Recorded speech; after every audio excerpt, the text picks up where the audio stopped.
Universities will begin to welcome Saskatchewan students back to class next week, slowly filling these empty lecture halls. Not fast enough for students fed up with staying home. It's kind of tiring because, honestly, it's been 2 years of this. I want to be back in person, like somewhat normal, whatever normal is now. That desire to move forward echoed by Saskatchewan Premier Scott Moe in a video on Twitter. COVID is not ending, but government restrictions on your rights and freedoms, those will be ending, and ending very soon.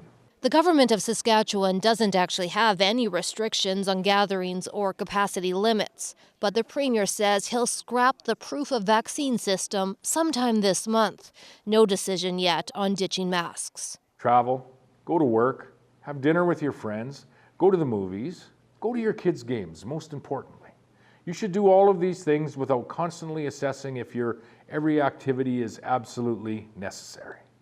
What's necessary is your freedom. Moe still encourages vaccination to prevent serious illness, but he's getting backlash over his claim that vaccines don't reduce transmission.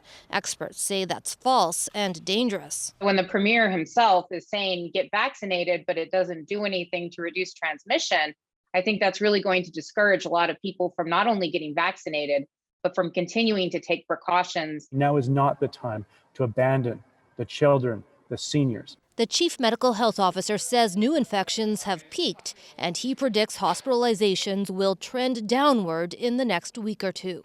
The province's new approach calls for people to self-monitor and self-manage. As of Monday, PCR testing will no longer be available to the general population, and the province will only report COVID numbers once a week.